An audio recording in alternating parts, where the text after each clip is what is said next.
नमस्कार, Shubhangi blogs and किचनमध्ये तुमचं मनपूर्वक स्वागत करीत आहे. आज बनवलेली आहे आपण सुकी सांडग्याची भाजी आणि ती कशी बनवायची आता आपल्याला स्टेप बाय स्टेपने बघायची आहे. त्या अगोदर तुम्ही जर चॅनलवर जर नवीन असाल तर चॅनलला लाईक करा, शेअर करा, कमेंट करा आणि हा चॅनल सबस्क्राईब करून टाका आणि असेच नवनवीन व्हिडिओ तुम्ही बघत जा. उन्हाळी वाळवणातला हा आपला पहिला पदार्थ म्हणजे सांडग्याचे. मी कालच रेसिपी टाकलेली आहे सांडगे बनवायपासून तर भाजीपर्यंतचा प्रवास. तो जरी तुम्ही बघितला नसला तर त्यात बघा सांडगे कसे बनवायचे आणि त्यानंतर ही भाजीची रेसिपी तुम्ही बघा. आता आपण काय केलेलं आहे, एक कांदा घेतलेला आहे, 3 ते 4 लाल मिरच्या घेतलेल्या आहे, सांडगे घेतलेले आहे, एक कांदा आणि लसणाची पाकळ्या, थोडासा कढीपत्ता आणि कोथिंबीर.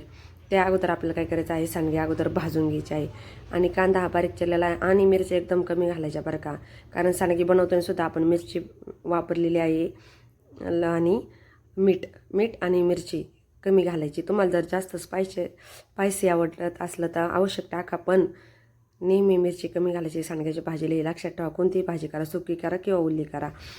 आणि एकदम झटपट आणि 5 मिनिटात तयार होणारी आणि आवडीनं खावीशी वाटणारी अशी ही चटणी आहे. तुम्ही चटणी म्हणा किंवा सुकी भाजी म्हणा, तुम्हाला जे आवडतं ते. आमच्याकडे याला वडे पण म्हणतात, याला डाळ वडेसुद्धा म्हणतात. हे वडे मिक्स डाळीचे आहे आणि तुम्हाला जर असे वडे पाहिजे असले तर तुम्हाला सांगितलेलं आहे कमेंटमध्ये तुम्ही एस टाईप करा, तुम्हाला असे वडे भेटून जातील. चला आता आपण याची प्रोसेस बघू, कशी करायची आणि कशी नाही.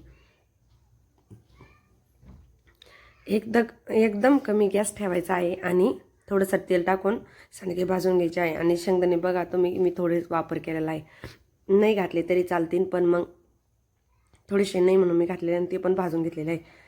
आधी लसूण आणि मिरची बारीक करून घेतली, त्यानंतर थोडेसे शेंगदाणे बारीक दळले, त्यानंतर 2 वगळ्या तेल घातलेलं आहे आणि त्यात अगोदर काय करायचं आहे, थोडंसं जिरं घालायचं आहे आणि त्यानंतर कांदा परतायचा आहे. मोहरीचा वापर केलेला नाही, नीट लक्षपूर्वक व्हिडिओ बघा आणि शेवटपर्यंत बघा. लगेच कढीपत्ता घालून घ्यायचा आहे, 3 ते 4 पानं घातलेले, एक कांदा चांगला बारीक चिरून घेतलेला आहे. असं गावरान पद्धतीचं जेवण एकदम सुंदर असं आणि एकदम मस्त झकास आपली वड्याची चटणी झालेली आहे आणि एकदम तोंडाला पाणी, इतकी तुफान, इतकी सुंदर लागते की बस.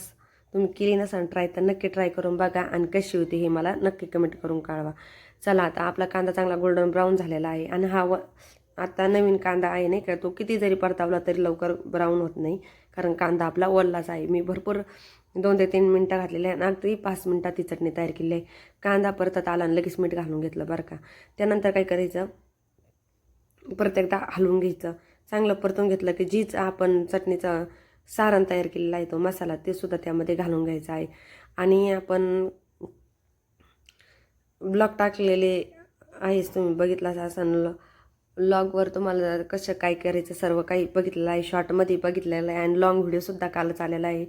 आता सुकी भाजी ह्या सांडग्यापासून भरपूर काही भाजी बनवता येतात वेगवेगळ्या पद्धतीच्या आणि मी तो तुमच्या जेवढं मला शक्य होईल त्या मी तुमच्यासोबत शेअर नक्की करणार आहे. आता ही आपली सेकंड भाजी आहे. आता मी टाकलं नाही वरती भाग 1 भाग 2.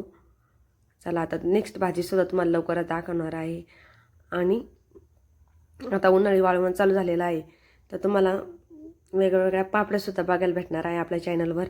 तुम्हाला कुठलाही व्हिडिओ, सर्व व्हिडिओची माहिती पण भेटत असते आणि सगळेच कंटेंट आपल्या याच्यावर असतातच, तुम्ही बघितलेलंच आहे. आपले सगळ्या गोष्टीवर मी व्लॉग तयार करत असते किंवा रेसिपीसुद्धा, व्हेज नॉन व्हेज, सुकी भाजी, स्वीट, सगळं काही तुम्हाला भेटून जाईल. फक्त तुम्ही आपल्या चॅनलला एकदा सबस्क्राईब करून घ्या, प्रत्येक याचा नोटिफिकेशन तुम्हाला येऊन जाईल नाही. चला आता आपण काय केलेलं आहे, चटणी परतून झाली आपली आणि त्यात लगेच सांडगे टाकलेले आहे. आणि सांडगे टाकल्यावर काय करायचं, सुक्या भाजीत एक ट्रिक तुम्हाला सांगणार आहे, ती एक खूप महत्त्वाची आहे. सांडग्यात जर पाण्याचा वापर जर नाही केला तर ते सांडगे चावतसुद्धा नाही, इतके कडक लागतात बरं का. त्यासाठी काय करायचं, मऊ येण्यासाठी जेव्हा आपण तेलात परतत असतो ते सांडगे आणखीन कडक व्हायला लागतात. कधी भाजी अशी करताना, तसे सांडगे जर भाजले तर ते एकदम कुरकुरीत लागतात, पण अशी जर करताना तर याच्यात अजून थोडंसं पाणी जरी घातलं तरी चालेल, नाही घातलं तरी चालेल, एवढ्या याच्यात एकदम परफेक्ट शिजणार आहे. आणि ती पाणी वापरायचं, सुकी भाजी जरी केली तरी पाणी वापरायची. नंतर 1-2 मिनटात सगळं पाणी हे सांडगे शोषून घेतात आणि एकदम सुकी भाजी तयार होते. आणि एकदम गावरान जेवण आहे आपलं गावाकडचं, मी देवलीतून आहे, अहिल्यानगरची आहे. त्यामुळे आमच्या भागात काही गोष्टींना वेगळी नावं आहे, तुमच्या भागात काही वेगळी नावं असतील ते सुद्धा मला कमेंट करून नक्की कळवा. आणि ही रेसिपी कशी झाली आणि तुम्हाला कशी वाटली हे सर्व काही मला कमेंट करून नक्कीच कळवा. आणि अशा भाज्यांचा तुम्ही बनवून नक्कीच स्वाद घ्या आणि ही भाजीसुद्धा नक्की ट्राय करा. सांडगे जमत नसेल तर आपला व्हिडिओ एकदा दोनदा बघा, तुम्हाला बारकाईने सर्व काही सांगितलं गेलेलं आहे ते सुद्धा तुम्हाला करा. आणि जेवढी जास्त होईल तेवढी जास्त कोथिंबीर जर काढली तर आपल्या वडीची चटणी एकदम झकास होणार आहे. आता आपली सांडगेची चटणी जवळपास तयारच झालेली आहे, तुम्हाला सुद्धा दिसतच असन. आणि आता आपली सर्विंग डिश तयार करायची आहे. आता ही चटणी काढून घेतलेली आहे. त्यानंतर भाकरीसोबत खा किंवा चपातीसोबत खा, कशासोबत खा, एकदम मस्त खात राहा, आनंदी राहा. पुन्हा भेटू नवीन व्हिडिओ. धन्यवाद.